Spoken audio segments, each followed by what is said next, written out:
Hello guys, today I'm diving into one of the most important parts of this game, positioning and timing. We're talking awareness, map vision, and how to stay sharp every single moment. Because honestly, as a solo player, these things matter even more than your build or your draft. Draft only really shines when you're playing as a trio or full team. Alright, let's jump straight into the gameplay. Here, I tried to give my teammates some vision, but as you can see, no one followed up, and I ended up dying for it. It's all good though. The enemy team had the stronger early game invade, and Xborg ended up getting fed.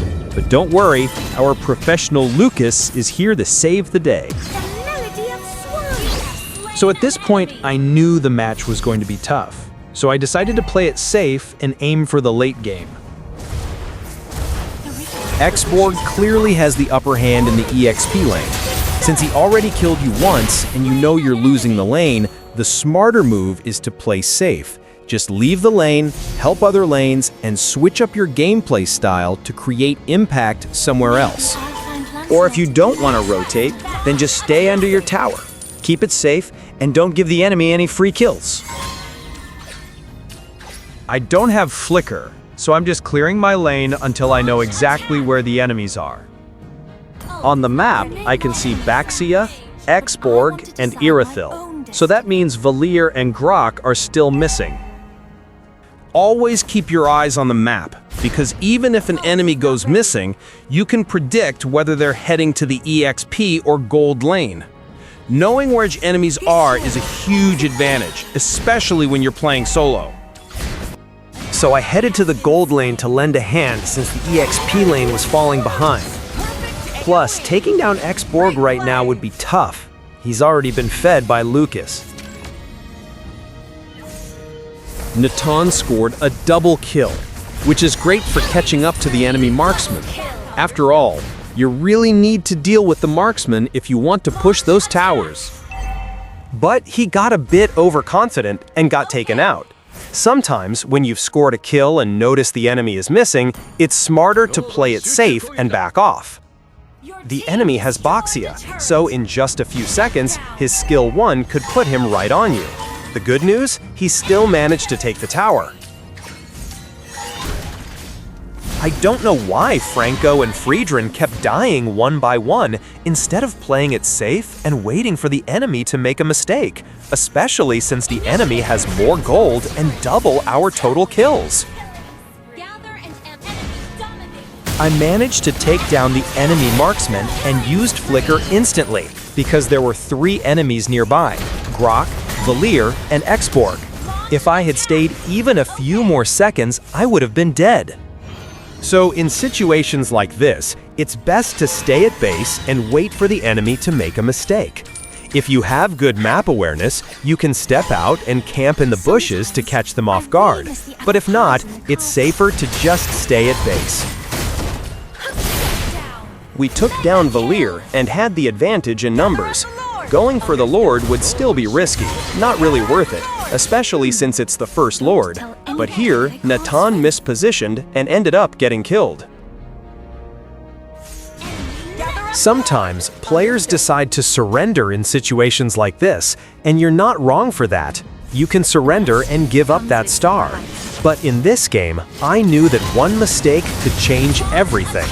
Even if I'm losing the game completely, I won't surrender.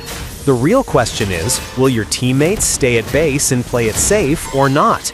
And in solo rank, nothing is guaranteed. And we took down Grok, which was our perfect chance to go for the Lord. But our Lucas did what he does best, and Franco wasted his ult while Xborg was using his own ult. I camped in the bush while the enemy was taking the Lord, waiting for them to come. A small tip. Try to recall while camping. That way, if you can't fight, your recall time will be shorter, and you can make it back to base in time. So, I took down Irithyll, and Natan got the chance to push the tower. Even if the enemy takes the Lord, it's still a win.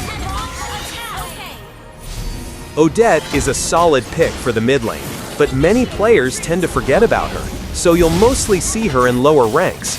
I know her ultimate can be cancelled easily, but if you time it right, it can be massive, hitting more than one enemy. Even if you don't finish them off, they'll be left low on HP, making it easy for your teammates to clean up. Another great pick is Farsa. Any mage that can hit multiple enemies at once is always a strong choice. Always go for the hero you play best, one that lets you take out more than one enemy at a time. Remember, as a solo rank player, winning your lane doesn't guarantee a win for the game. You need to rotate and help out other lanes too. So, I was waiting here, keeping an eye out for the enemy marksman or mage so I could finish them easily. But I ended up having to use it right here. Drop a comment and tell me, what's your main hero? And what do you think about Odette? Do you see her as a risky pick or a solid choice? Here's another tip. If you see your teammates dying one by one, don't rush to save them. You'll likely end up dead too. Sometimes it's better to stay safe than give the enemy free gold. Most of the time, when I play solo and there's a random duo or trio, if one of them makes a mistake, the others will follow because they know each other. It's okay to die if you make a mistake, but it's not okay to blindly follow and die with them. This sword is a gift. Now we're in the late game, and one mistake here can flip the entire match. Make sure you stay patient, play your best, keep your eyes on the map, and watch the Lord's timing. We need the Lord to push with us, because in a straight 5v5 fight, we'd likely lose.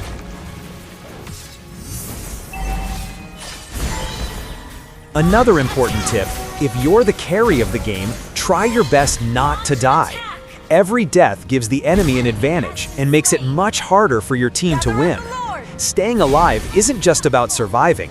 It's about creating opportunities for your team to make plays, secure objectives, and turn the game around.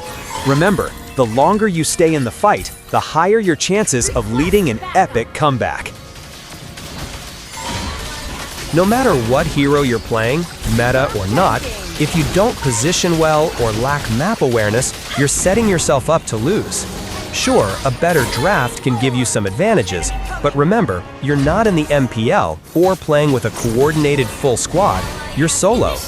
That means you need to adapt and manage the game your own way. Learn what works for you, figure out how to make the most out of your hero, and play smart. Each player has their main hero, and most of the time, you'll perform far better with a hero you know and love than chasing the meta. Focus on your strengths, rotate wisely, and make each decision count. This is how you climb and turn games around even in solo rank.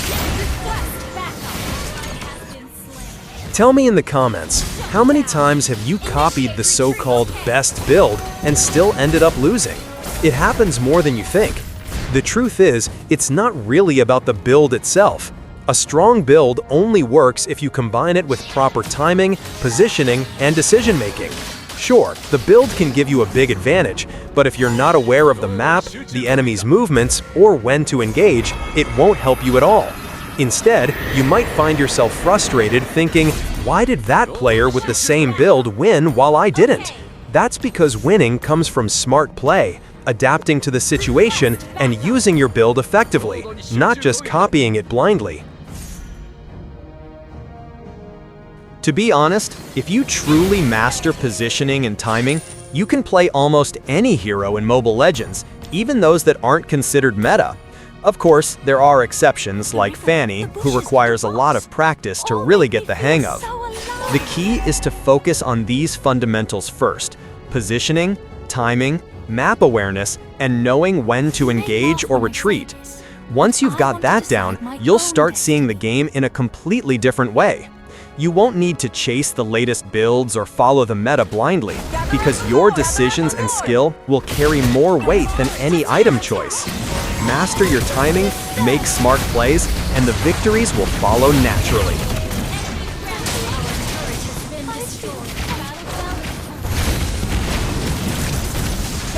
And if you've made it all the way to this point, you're a true supporter. Thank you so much for sticking with me. Your support really means a lot. Don't forget to hit that like button, subscribe if you haven't yet, and drop the word timing in the comments so I know you watched the entire video. While you're at it, let me know which hero you want me to play next. I love seeing your suggestions and trying out new strategies. Staying connected with all of you is what makes this so fun, and I can't wait to bring even more exciting gameplay your way. See you in the next video, and keep enjoying the game.